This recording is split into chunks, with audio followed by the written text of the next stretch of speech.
Never Awake is a really fun twin-stick shmup hybrid that plays like nothing out there. It absolutely needs to be experienced for both fans of twin-stick shooters and shmups in general.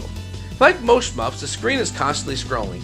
Most of the time it's horizontal, but there are some vertical stages and some stages that mix horizontal and vertical scrolling. What sets the game apart though is the fact that it plays like a twin-stick shooter, complete with invincible dash mechanic. It plays unbelievably well. It just needs to be experienced. There are a ton of unique systems in play here, but most of these games give you power-ups as you go through the levels. This game instead has a shop where you can buy a ton of different upgrades and select different loadouts before tackling each level. Every loadout has its ups and downs, and it's really fun to experiment with different combinations to see which best fits your playstyle.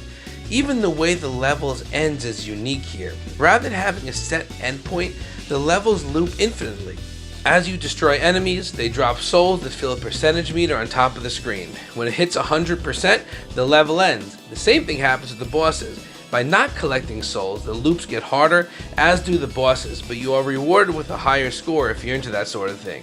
Never Awake is an absolutely brilliant game that plays like nothing else out there. It is unique, everything is well executed, and incredibly fun to play. Definitely check this one out. Curved Space is a completely wild and totally unique game. Play here takes place in a 3D world, but there are no flat surfaces here. As the name of the game implies, everything here is on a curved space. You can see it in the footage. It leads to some really unique level design and gameplay situations as your bullets curve around space as well as your ship. It takes some getting used to. Once you do, it's really cool. There are all sorts of awesome unique mechanics at play here also. Like most games with this genre, you get a dash with a recharge meter, but you could do all sorts of other cool things with this dash. You upgrade it so it does damage to your opponents, you can harvest health from opponents, cool stuff like that. Well-timed dashes reflect bullets and let you enter into a more powerful state. You also get this cool little lasso called the Lash. Hook enemies into it and you could harvest their energy for various purposes, or just ram them and get a bonus kill. Weapons here are fantastic and varied. I felt like I was getting new weapons constantly, even in the later levels of the game. They have limited ammo, and some of them do, but there are tons of weapon drops everywhere, so you're never without weapons. You can carry 2 at a time. There were some useless weapons thrown in there, but there was definitely some awesome stuff like the shotgun and the buzzsaw. It was really fun to be constantly experimenting with new weapons. Action here is fast and non-stop, with tons of spiders and other insects to kill. The soundtrack kicks it all up a notch. Very hype techno mix playing constantly keeps your blood pumping through all the insect shooting fun. There's also a gigantic boss at the end of nearly every level. These things are massive, and they take quite a while to kill, but after defeating a boss, you get a number of upgrades that you could choose from. There's a lot of customization here. Upgrade the character the way you want. There are branching paths to follow, both upgrade paths and story paths, and a bunch of modes focused on high score and survival.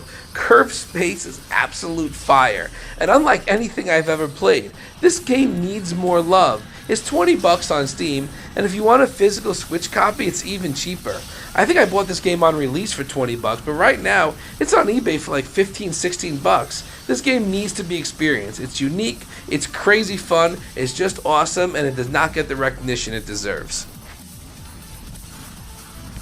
Trigger Witch is definitely my favorite game on this list, and it might be my favorite twin-stick shooter of all time. It is just such a charming game on so many levels. Play takes heavy inspiration from The Legend of Zelda.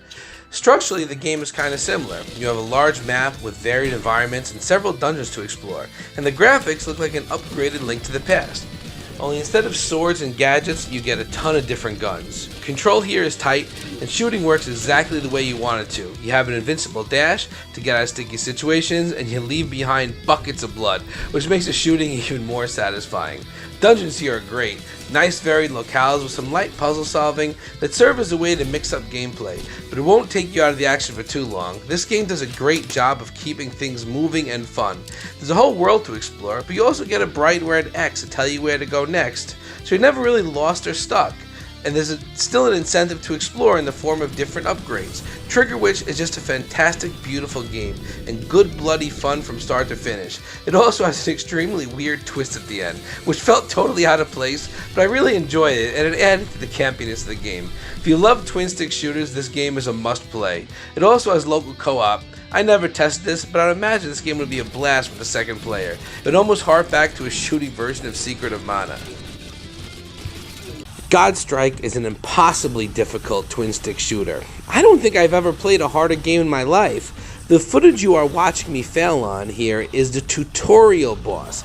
I died several times. I just couldn't believe this was the tutorial. It seemed impossible. I finally beat him, and then I could not get past the first real opponent. So this game is not for me. I am just not that hardcore. But I wanted to feature it because it is relatively unknown and does feature some cool ideas for people with far greater skills than me. It's a boss rush game. Your life bar is the time limit. As you get hit, time drops faster. When time runs out, you get one more hit and it's game over. You can also upgrade special abilities and other buffs, but certain ones take away from your total time, so you have to be careful, and if you equip everything, you're going to make the bosses even harder. Each boss has several forms, at least I would assume that from the only two that I managed to make it to.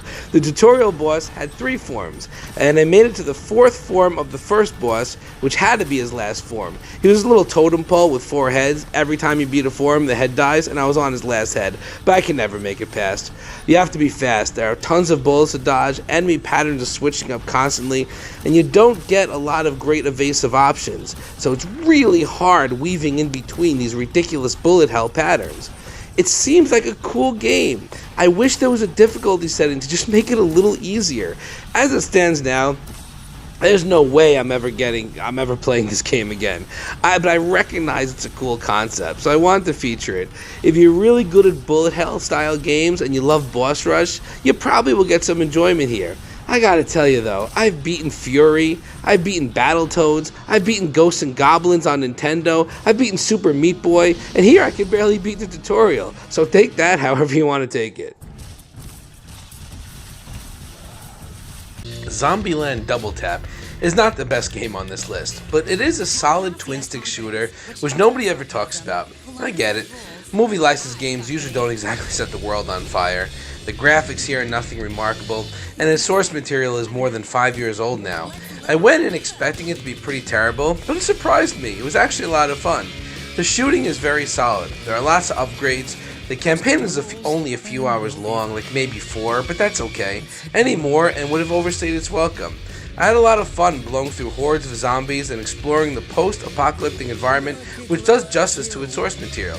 Dialogue is generally well written, even though it's not voiced by the original cast, and you could play up to 4 players at the same time. It has been delisted off of some digital storefronts, but the physical copy on Switch is still dirt cheap and sells for about $15 on eBay. For that price, fans of twin-stick shooters and zombies should definitely have a good time with it. It's definitely the most standard game on this list, but I wanted to feature one kind of generic twin-stick shooter. I thought this was a good choice to highlight as it gets literally no fanfare.